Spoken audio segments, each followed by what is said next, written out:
Hi there, and welcome to Get Started, Navigating Systems of Support. I'm Danielle Tolsman with Family Voices of Wisconsin, and I'm also mom to a young adult at home with special health care needs. This session, Get Started, is a broad overview where we'll be talking a little about a lot. The intention is to give you a broad sense of the landscape of programs and services that exist to support our kids and our families.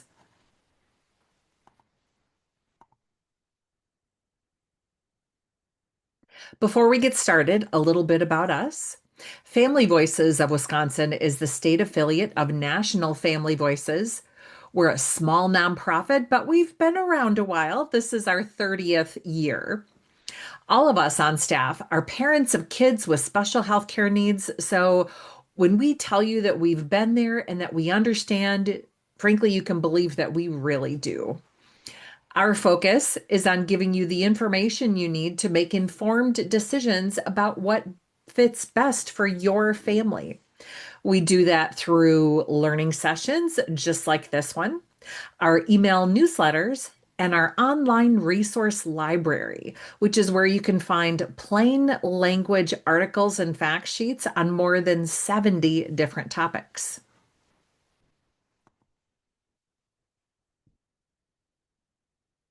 So here's what we're going to be covering in our time together in this video. We're going to talk about the different systems of support that exist for children with disabilities or a special health care need. We'll also talk about the role of private and public health insurance programs, including Medicaid. I'm going to introduce you to the Birth to Three program and the Children's Long-Term Support Program, or CLTS, and I'll share what you can expect there. And we'll talk about the role of family.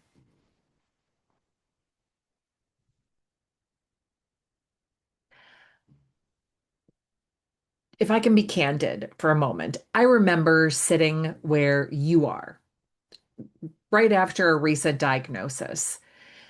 Maybe you always wondered, or maybe it came as a surprise, but it's not the journey we planned for, right? Well, I think it's important for you to know that your feelings right now, whatever they might be, well, those feelings are valid. I think it's also important to remember that different people might process the news of a new diagnosis differently. There's some processing involved, and it can look a little different for each of us, and that's okay. Just know that you aren't alone. We really encourage families to, especially in these early times, to connect with other families. And that could be through online support groups, in social media, or in person at different events and activities. Know that it's a safe community and a safe space to ask for help and to find resources, which is something you're doing today just by being here. But again, those parent networks are a great resource of additional information and insight for you. We also really want to encourage you to make a point to be intentional about taking care of yourself. Make time to still do things that fill your cup whenever you can. And remember that things might also be different for any of your child's siblings, too. So when you can, try to carve out a little one-on-one time with them so that they continue to feel seen, heard, and valued. So let's talk about the systems of support and how those are structured. So there's a structure to how formal supports are organized in Wisconsin. Funding for many of the programs we'll be talking about come from the federal government, and then they work their way to the state and from the state to the county governments. And each of these agencies, well, to be honest, they do work in partnership. And it's also important to know that each of these levels of government have different requirements and processes that families need to follow in order to get and keep these supports that we'll be talking about. So, for families, I think it's important to know where the funding that supports these programs come from, with the understanding that that's going to help us understand and recognize where some of the rules, procedures, or regulations might be coming from that you will potentially be encountering.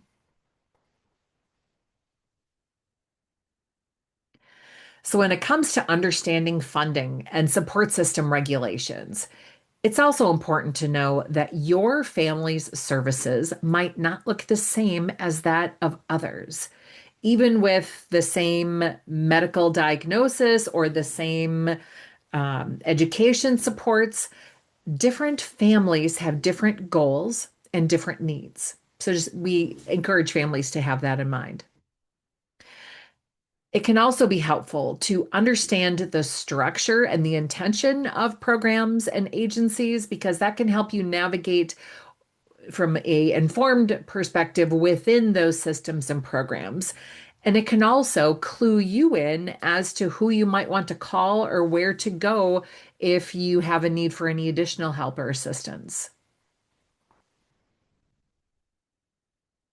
Okay, let's talk about private health insurance.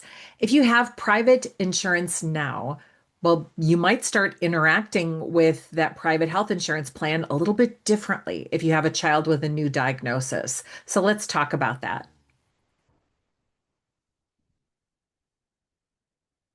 All private insurance policies have a benefits plan. It's sort of that rule book that explains the policy. If you're anything like me, it's that thick, large envelope that comes in the mail once a year, and I put it in a drawer or set it aside intending to read it. That's what we're referring to here.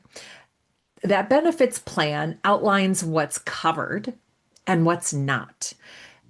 It's a legally binding contract between you and your insurance company. So it's really important information. If you don't have a copy of your benefits plan, by the way, contact your member services department on that 800 number on the back of your health insurance card, or you might be able to access your benefits plan details online.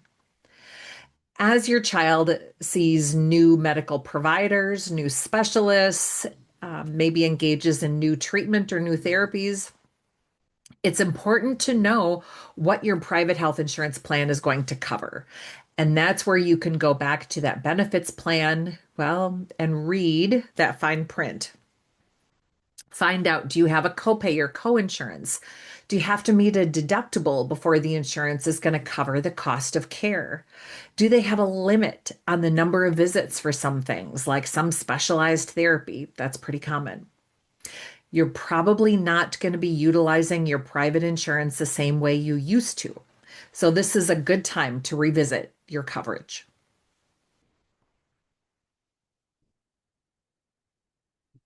Something else to think about here.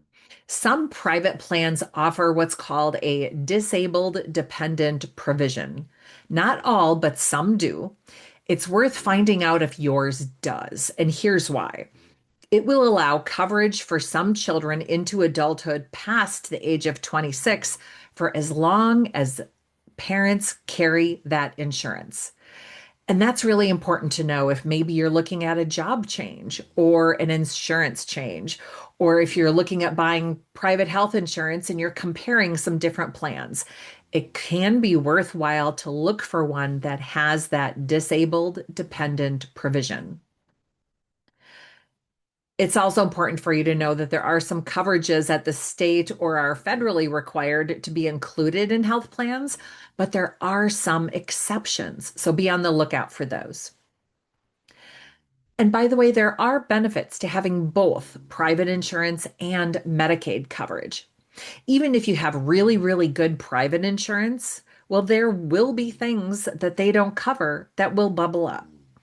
Or there could be a limit to the number of visits for something. And if it's not something that our kids might be needing today, it could be something they might need in the future. And there are programs that benefit our kids that require Medicaid as part of the eligibility for them.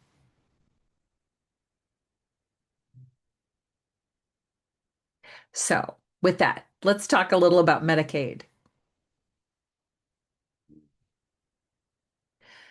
So, Medicaid is a program that has the goal of providing healthcare coverage and long-term support. Some of the funding for Medicaid comes from the federal government, and it's also partially funded and managed by states. And this means, too, by the way, that each state plan under Medicaid can look different. In Wisconsin, our Medicaid program is managed by the Department of Health Services. And compared to other states, in our plan here offers a broad range of services. Medicaid in Wisconsin, by the way, has several names. Some families might know it as Katie Beckett. Others might call theirs Badger Care Plus.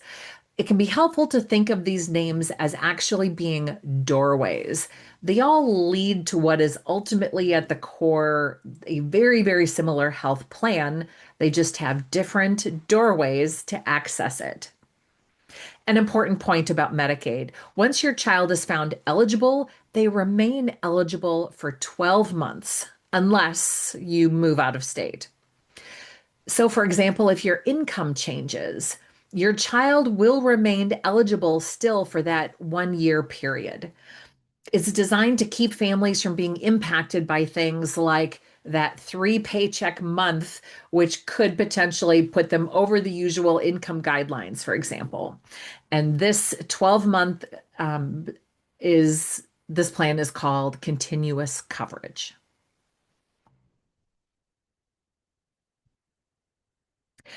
I mentioned earlier that Medicaid has doorways to access this program, and here those are.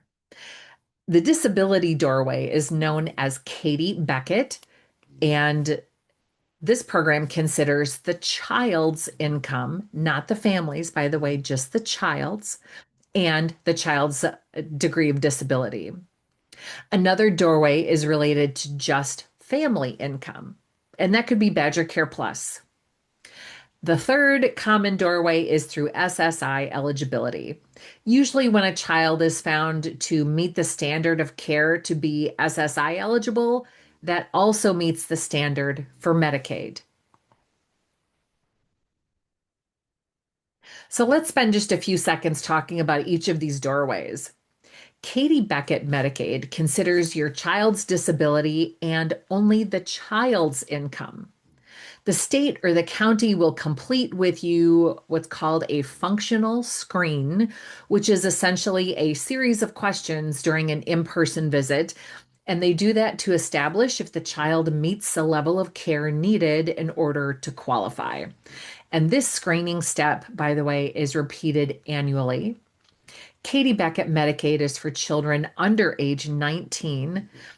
And I wanted to repeat again, it's important to know that it is very common for children to be covered by both a private health insurance plan and Katie Beckett Medicaid.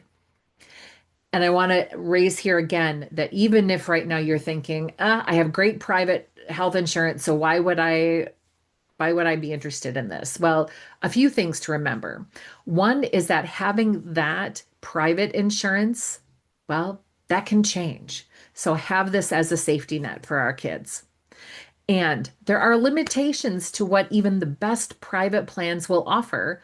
And there are things that Medicaid covers that most private plans do not. More on those coming up in a moment.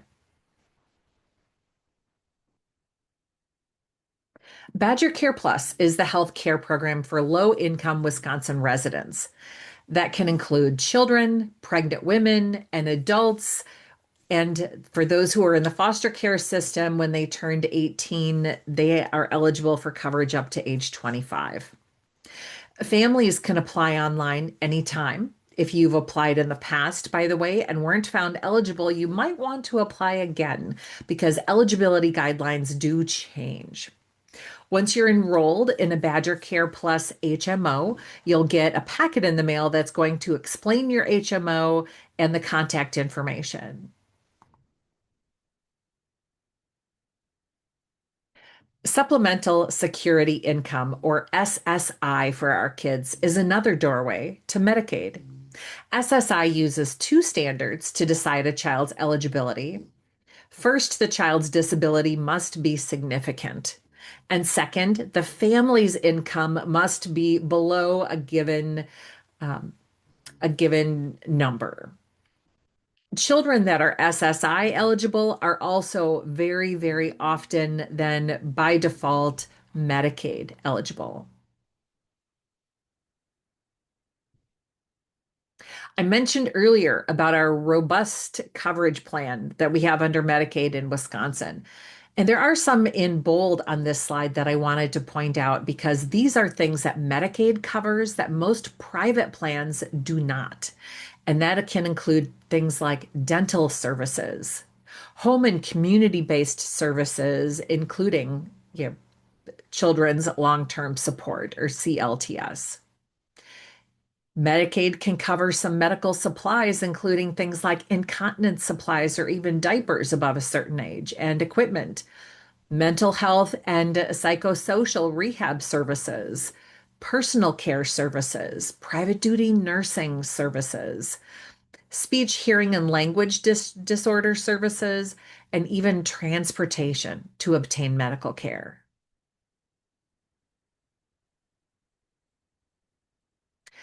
So I just wanted to emphasize again some of those hidden gems that Medicaid covers. It could include diapers and wipes for children starting at age 4. It can also include medical transportation or mileage reimbursement to medical appointments. Some over-the-counter medications can be covered under Medicaid, which for many could include things like melatonin or Miralax. And services that might be needed due to medical necessity, including mental health services, again, personal care, behavioral therapy, including applied behavioral analysis, and private duty nursing. I want to add that some of these may have additional steps that you might need to do, but they are generally all with a procedure that's followed, able to be covered.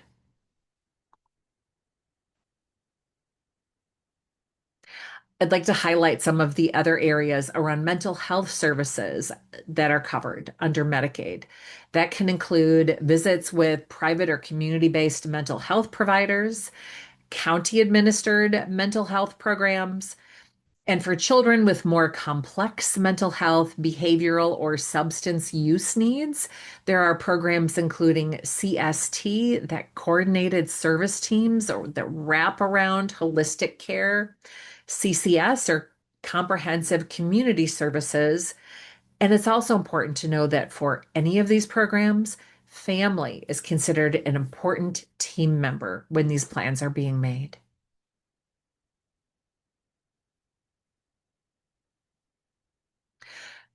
So we hear from families who are often asking the question, I have great private health insurance. Do I really need Medicaid too? Is there a benefit? And if you haven't picked up on it by now, our answer to that is yes, there is a benefit to having both private insurance and Medicaid for many reasons. One of them is that when you see a provider that accepts your private insurance and they accept Medicaid, well, the copays and deductibles for your child's care that remain after private insurance, well, those can be picked up by Medicaid, and that can be a big money saver. Another is that if it's something that your private insurance might deny covering, well, that might be something that Medicaid could cover, especially for our kids that have higher medical needs. This actually happens more often than you'd think. So having both can be really, really helpful there. Another example here is that most private plans have limitations. For example, a limit on the number of therapy visits. And if you see a provider that accepts both your private insurance and Medicaid, Medicaid can begin covering things once your private insurance limit is reached. And again, Medicaid can offer to cover some things that most private plans do not, like transportation or diapers starting at age 4, and some other things.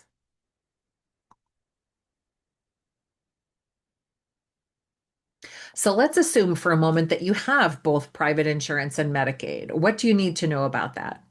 Well, first is make sure that all of your providers, including any pharmacies or hospitals, make sure that they have both insurance cards on file because they can't bill against them if they don't have them. And adding the information once you've gotten a bill in the mail, well, that can create a mess that's a little harder to untangle. And here's why. Medicaid is the payer of last resort. So, what does that mean? Well, it means that your private insurance gets first run at paying the bill. It is true that sometimes, in order for Medicaid to cover something, by the way, they might ask your private insurance to deny the bill first. Just know that that's common and it's a practice that your health provider will usually handle for you.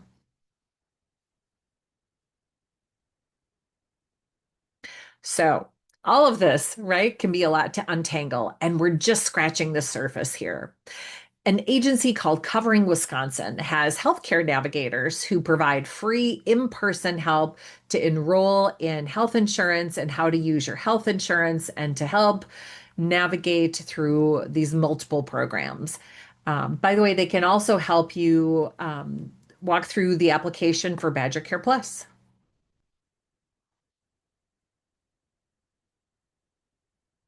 If you'd like to learn more about Medicaid, we do offer a learning session just on that program. And of course, we'd welcome you to join us at one of those. We also have several plain language articles on our website in our resource directory that can walk you step by step through how to access these critical program benefits.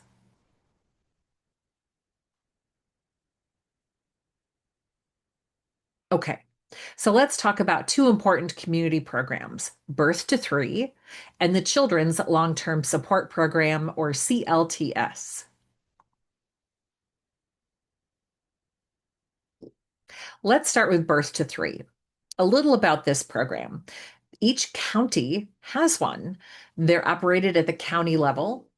The program is staffed by people that are highly qualified in child development. Parents are part of the team with Birth to Three. You work side by side with physical therapists, occupational therapists, speech language pathologists, and a host of others. The service coordinator that you'll have, they are a great resource for families for identifying other programs outside of Birth to Three, by the way, that might be able to support you. So when it comes to eligibility for Birth to Three, there's no formal diagnosis that's needed first. You don't have to be a citizen to be eligible, and you don't need to be on Medicaid. So the short version is this program is open to nearly every child that needs it. And when our kids turn three, these services then transition to be provided most often by the local school district.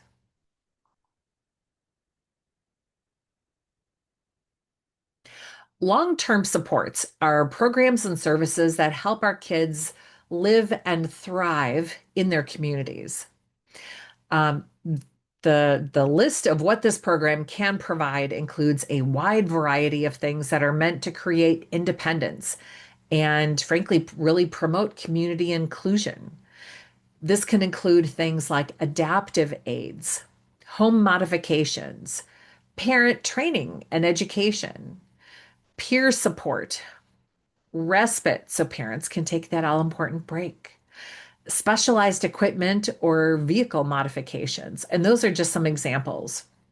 With this program, by the way, families sit with a coordinator and together you outline the goals that you have for your child. And then together, again, you identify the support items or services that are needed to bring you closer to accomplishing those goals or supporting those goals. It's funded by the state and county working together, but is often administered at the county level. So, how do you know if you might be eligible for the Children's Long-Term Support Program? Well, our kids need to be younger than age 22, be eligible for Wisconsin Medicaid, live at home in foster care or another allowable setting, and meet a specified level of care in one of these three areas.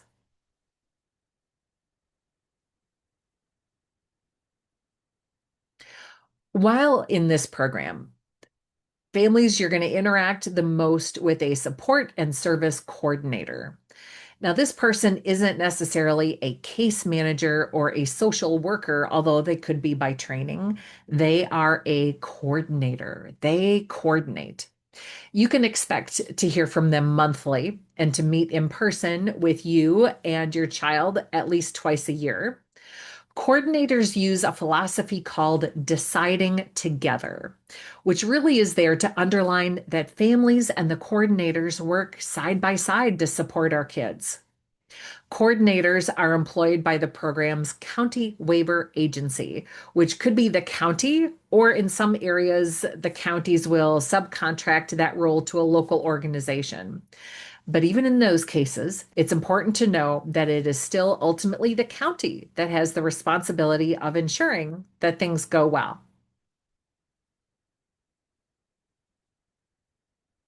So this program is very, very flexible. It can support families at home through things like home and vehicle modifications, sensory or safety equipment.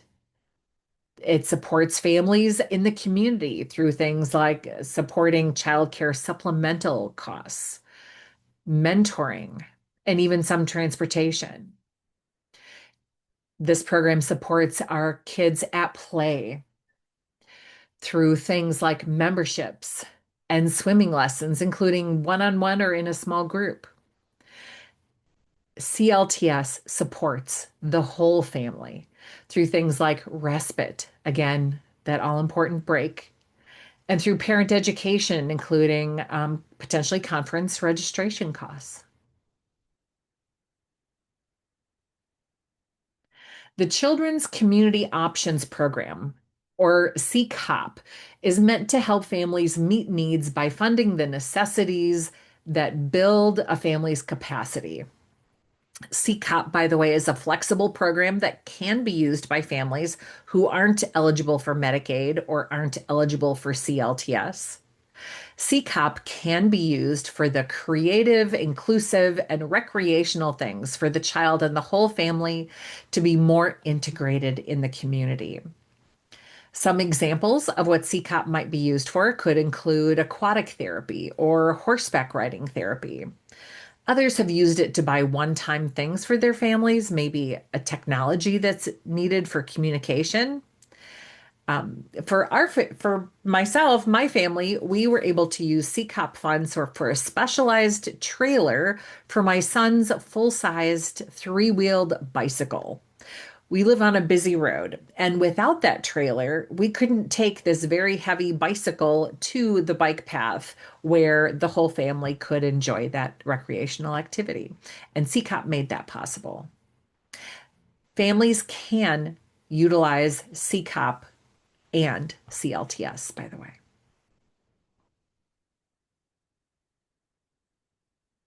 CLTS can also be used to cover a portion of the cost for inclusive childcare when a child needs extra support to be successful in those settings. This can be used for anything from additional staffing to communication devices for your child. If you think this is something you might need to utilize, have a conversation about it with your CLTS program support and service coordinator. Another state-funded program is the Wisconsin Shares Child Care Subsidy Special Needs Inclusion Rate. And that program can provide funds directly to a daycare or a child care program to help pay for additional staff, modifications, equipment, or other resources for families.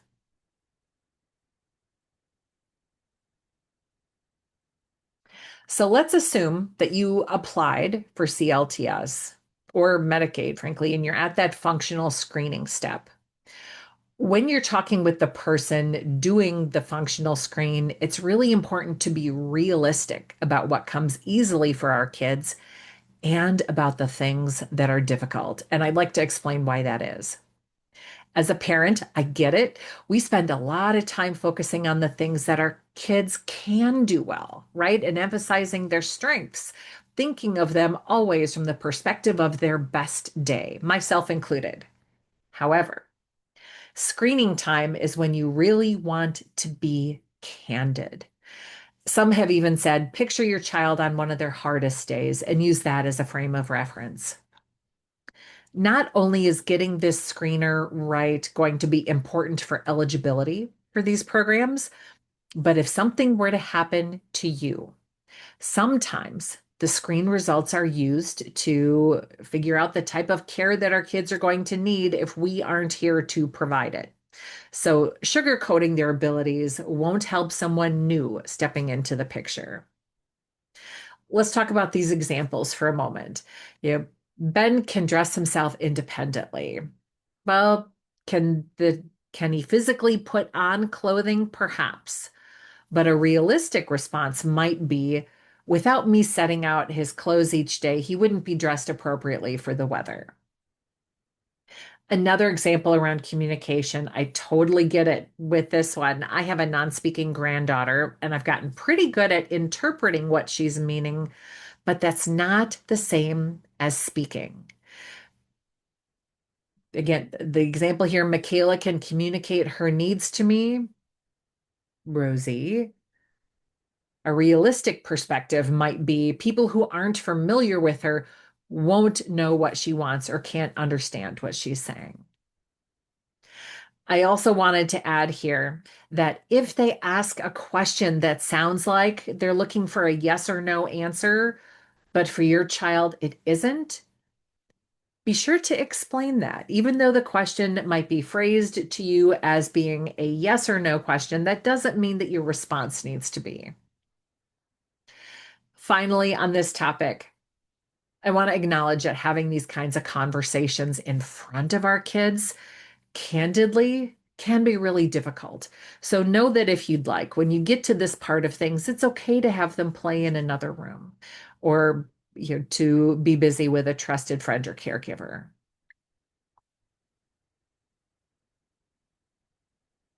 If you'd like to learn more about the Children's Long-Term Support Program, this is another one where we offer a webinar just like this one that takes a deeper dive into it. And we also have a library of easy to understand materials that can be helpful in navigating this program and knowing what to expect.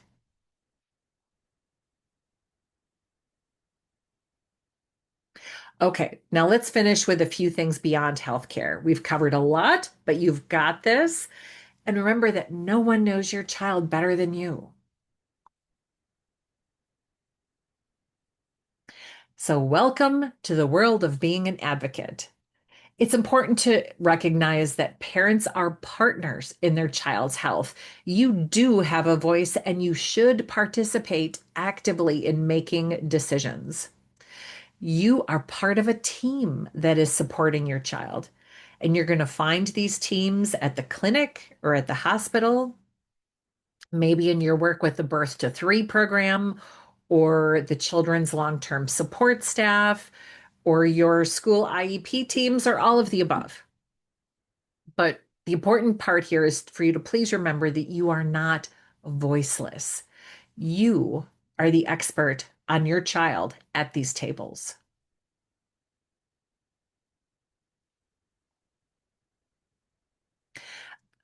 And I can't underline this enough. It's important for you to advocate for your child.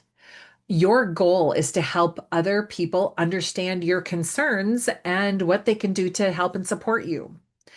There may be different ways to solve problems, but there are some general rules to advocacy that are always the same. Do your best to come to the table informed, be kind, and remember to do what you can to keep your focus on your goal. And ask to talk with the other team members and follow up afterward if you need to. Being an advocate really isn't hard, but it is realizing that your experiences and your role at this table is powerful and important. Don't worry about what you don't know because your experience is meaningful knowledge. Your passion for whatever you choose to support is going to come through. And best of all, when you advocate for your own child, well, you're also advocating for other kids too. And when you're ready, there are lots of opportunities to use your experience as a leader to help others in your community and beyond.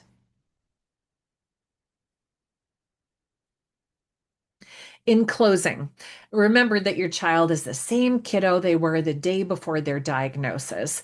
But yes, your parenting journey might look a little different.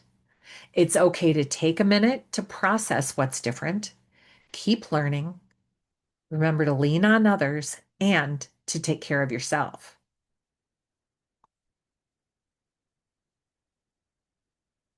Thank you for spending this time with me. If this has been helpful, feel free to watch it again anytime or to check out the other videos we have, including where we take a deep dive into Medicaid, into the Children's Long-Term Support Program, and also where we talk about the importance of early decision making for our kids and when the time comes, planning for what's after high school. Thank you.